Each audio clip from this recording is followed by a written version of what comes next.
ನಮಸ್ಕಾರ. ಅಸಾದುದ್ದೀನ್ ಓವೈಸಿ ಈ ಹೆಸರನ್ನ ನೀವೆಲ್ಲರೂ ಕೇಳೇ ಇರ್ತೀರಾ. AIMIA ಪಕ್ಷದ ಮುಖ್ಯಸ್ಥ. ಈ ಅಸಾದುದ್ದೀನ್ ಓವೈಸಿ ಅವರು ಆಪರೇಷನ್ ಸಿಂಧೂರ್ ಸಮಯದಲ್ಲಿ ಬಿಟ್ರೆ ಬೇರೆ ಯಾವ ಸಮಯದಲ್ಲೂ ಕೂಡ ಹಿಂದೂಗಳ ಪರವಾಗಿ ಮಾತನಾಡಿದ್ದನ್ನಂತೂ ಯಾರೂ ನೋಡಲಿಲ್ಲ. ಆಪರೇಷನ್ ಸಿಂಧೂರ್ ಸಮಯದಲ್ಲಿ ದೇಶದ ಪರವಾಗಿ ಧ್ವನಿ ಎತ್ತಿದ್ರು. ಆದರೆ ಬೇರೆ ಸಮಯಗಳಲ್ಲಿ ಇವರಿಗೆ ಹಿಂದೂಗಳ ಪರವಾಗಿ ಧ್ವನಿಯೇ ಬರಲಿಲ್ಲ.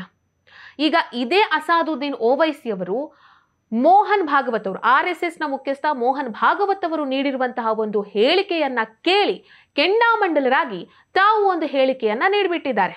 RSS ಈಗಾಗಲೇ 100ನೇ ವರ್ಷಕ್ಕೆ ಪಾದಾರ್ಪಣೆಯನ್ನ ಮಾಡಿದೆ. ಇಂತಹ ಸಂದರ್ಭದಲ್ಲಿ RSS ಒಂದು ಕಾರ್ಯಕ್ರಮವನ್ನು ಆಯೋಜನೆ ಮಾಡಿತ್ತು. ಅದೊಂದು ಸಂವಾದ ಕಾರ್ಯಕ್ರಮ. ಆ ಕಾರ್ಯಕ್ರಮದಲ್ಲಿ RSSನ ಮುಖ್ಯಸ್ಥರಾಗಿರುವಂತಹ ಮೋಹನ್ ಭಾಗವತ್ ಅವರು ಒಂದು ಹೇಳಿಕೆಯನ್ನ ನೀಡ್ತಾರೆ. ದೇಶದಲ್ಲಿ ಡೆಮೋಗ್ರಫಿ ಬದಲಾಗ್ತಾ ಇದೆ. ಹಿಂದೂಗಳ ಜನಸಂಖ್ಯಾ ಬೆಳವಣಿಗೆ ದರ ಅನ್ನುವಂಥದ್ದು ಕುಸಿತ ಬರ್ತಾ ಇದೆ. ಈ ರೀತಿ ಆದರೆ ದೇಶದ ಭದ್ರತೆಯ ದೃಷ್ಟಿಯಿಂದ ಒಳ್ಳೆಯದಲ್ಲ. ಇದಕ್ಕೆ ಪರಿಹಾರ ಎನ್ನುವಂತೆ ಪ್ರತಿ ಹಿಂದೂ ಹೆಣ್ಣು ಮಗಳು 3 ಮಕ್ಕಳನ್ನ ಹೆರಬೇಕು ಅಂತ ಮೋಹನ್ ಭಾಗವತ್ ಅವರು ಹೇಳ್ತಾರೆ. ಅವರು ಹೇಳಿದ್ದು ದೇಶದ ಭದ್ರತೆಯ ಹಿತದೃಷ್ಟಿಯಿಂದ. ಈ ಹೇಳಿಕೆಯನ್ನ ಕೇಳಿಸಿಕೊಂಡಂತಹ ಅಸಾದುದ್ದೀನ್ ಓವೈಸಿ ಅವರು ಕೆಂಡಾಮಂಡಲರಾಗಿ 3 ಮಕ್ಕಳನ್ನ ಹೆರಬೇಕು ಅಂತ ಹೇಳೋದಕ್ಕೆ ಮೋಹನ್ ಭಾಗವತ್ ಅವರು ಯಾರು? ಅವರಿಗೇನು ಹಕ್ಕಿದೆ? ಇದು ಹಿಂದೂ ಹೆಣ್ಣು ಮಕ್ಕಳ ಖಾಸಗಿ ವಿಚಾರ. ಅವರ ಖಾಸಗಿ ವಿಚಾರದಲ್ಲಿ ಇವರು ಯಾಕೆ ತಲೆ ಹಾಕಬೇಕು ಅಂತ ಬಹಳ ದೊಡ್ಡದಾಗೆ ಬೈದು ಬಿಟ್ರು. ಅಷ್ಟಕ್ಕೂ ಮೋಹನ್ ಭಾಗವತ್ ಅವರು ಏನು ಹೇಳಿದ್ರು, ಅದಕ್ಕೆ ಕೌಂಟರ್ ಪಾಯಿಂಟ್ ಆಗಿ ಅಸಾದುದ್ದೀನ್ ಓವೈಸಿ ಅವರು ಏನು ಹೇಳಿದ್ರು ಅನ್ನೋದನ್ನ ಒಂದ್ಸಲ ನೋಡ್ಕೊಂಡು ಬನ್ನಿ.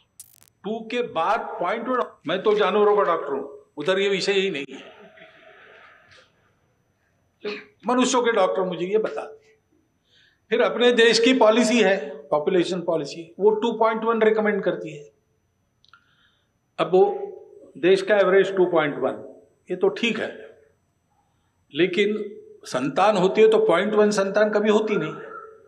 गणित में 2.1 का 2 होता है, लेकिन मनुष्य के जन्म में 2 के बाद 0.1 होता नहीं ना, 3 ही होता है, इसलिए 2.1 मीन्स 3। तो भारतवर्ष के प्रत्येक नागरिक ने यह देखना चाहिए कि अपने घर में 3 होने चाहिए। ये देश की दृष्टि से कह रहा हूं, मैं तो जानवरों का डॉक्टर हूं, उधर ये विषय ही नहीं है। और पॉपुलेशन कंट्रोल के ऊपर RSS का क्या ओपिनियन है मोहन भागवत बता दें। और साथ ही साथ ये जो 3 बच्चे पैदा करने की ये बात कर रहे हैं, ये क्यों दूसरों के फैमिली में मुदाखलत कर रहे हैं लोग? ये तो हर फैमिली को छोड़ना चाहिए कि वो डिसाइड करें। गैर जरूरी के इस तरह का प्रोनाउंसमेंट करके मोहन भागवत जो है खवातीन पर, महिलाओं पर एक गैर जरूरी एक बोझ डाल रहे हैं। ನೋಡಿದ್ರಲ್ಲ, ಅಸಾದುದ್ದೀನ್ ಓವೈಸಿ ಅವರು ಮೋಹನ್ ಭಾಗವತ್ ಅವರ ಹೇಳಿಕೆಗೆ ಯಾವ ರೀತಿಯಾಗಿ ಮಾತನಾಡಿದ್ರು ಅಂತ ಹೇಳಿ. ಇದ್ರಲ್ಲೇ ಅಸಾದುದ್ದೀನ್ ಓವೈಸಿ ಅವರ ಡೋಂಗಿತನ ಏನು ಅನ್ನುವಂಥದ್ದು ಬಟಾಬಯಲಾಗುತ್ತೆ. ಅಬ್ಬಬ್ಬ, ಹಿಂದೂ ಹೆಣ್ಣು ಮಕ್ಕಳ ಬಗ್ಗೆ, ಹಿಂದೂ ಹೆಣ್ಣು ಮಕ್ಕಳ ಜೀವನದ ಬಗ್ಗೆ ಇವರಿಗೆ ಎಷ್ಟೊಂದು ಆಸಕ್ತಿ. ಮೋಹನ್ ಭಾಗವತ್ ಅವರು ಹೇಳಿರುವಂತಹ ಒಂದು ಹೇಳಿಕೆಗೆ ನೀವ್ ಯಾರ್ರೀ ಹಿಂದೂ ಹೆಣ್ಣು ಮಕ್ಕಳ ಬಗ್ಗೆ ಮಾತನಾಡೋದಕ್ಕೆ ಅಂತ ಇವರು ಕೌಂಟರ್ ಮಾಡ್ತಾರೆ. ಹಿಂದೂ ಹೆಣ್ಣು ಮಕ್ಕಳ ಜೀವನದ ಬಗ್ಗೆ ಇವರಿಗೆ ಎಷ್ಟೊಂದು ಪಾಪ ಅಂತ ಅನ್ಸುತ್ತೆ. ಹಾಗಾದ್ರೆ ಅದೇ ಮುಸ್ಲಿಂ ಹೆಣ್ಣು ಮಕ್ಕಳ ಬಗ್ಗೆ ಇವರು ಮಾತನಾಡ್ತಾರಾ? ದಿನಪೂರ್ತಿ ಬುರ್ಕಾ ಹಾಕೊಂಡು ಅವರು ತಮ್ಮ ಜೀವನವನ್ನ ಕಳೀತಾರೆ. ಇದ್ರ ಬಗ್ಗೆ ಯಾವತ್ತಾದ್ರೂ ಅಸಾದುದ್ದೀನ್ ಓವೈಸಿ ಅವರು ಧ್ವನಿ ಎತ್ತಿದ್ದಾರಾ? ಮುಸ್ಲಿಂ ಹೆಣ್ಣು ಮಕ್ಕಳು ಸಾಲು ಸಾಲಾಗಿ ಮಕ್ಕಳನ್ನ ಹೆರ್ತಾ ಇದ್ರೆ ಅದು ಅಲ್ಲಾಹನ ಕೃಪೆ ಅಂತ ಹೇಳ್ತಾರೆ.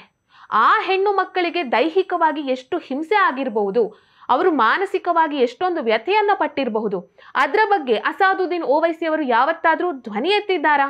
ಇಲ್ಲಿ ಮೋಹನ್ ಭಾಗವತ್ ಅವರು ಮಾತನಾಡಿರುವಂತಹ ವಿಚಾರ ಏನಂತ ಹೇಳಿದ್ರೆ, ಅವರು ಮಾತನಾಡಿರೋದು ಡೆಮೋಗ್ರಫಿಯ ಬಗ್ಗೆ. ದೇಶದ ಬೇರೆ ಬೇರೆ ರಾಜ್ಯಗಳಲ್ಲಿ ನಾವು ನೋಡ್ತಾ ಇದ್ದೀವಿ. ಅದರಲ್ಲೂ ಮುಖ್ಯವಾಗಿ ಬಿಹಾರ್, ಅಸ್ಸಾಂ, ಪಶ್ಚಿಮ ಬಂಗಾಳದಲ್ಲಿ ಹಿಂದೂಗಳ ಜನಸಂಖ್ಯೆ ಕಡಿಮೆ ಆಗ್ತಾ ಇದೆ, ಮುಸ್ಲಿಮರ ಜನಸಂಖ್ಯೆ ಜಾಸ್ತಿ ಆಗ್ತಾ ಇದೆ. ಇದರಿಂದಾಗಿ ದೇಶದ ಆಂತರಿಕ ಭದ್ರತೆಗೆ ಅಪಾಯ ಉಂಟಾಗ್ತಾ ಇದೆ. ಹಿಂದೂ ಸಂಸ್ಕೃತಿಯ ಮೇಲೆ ಇದು ಅಪಾಯವನ್ನ ತಂದೊಡ್ತಾ ಇದೆ.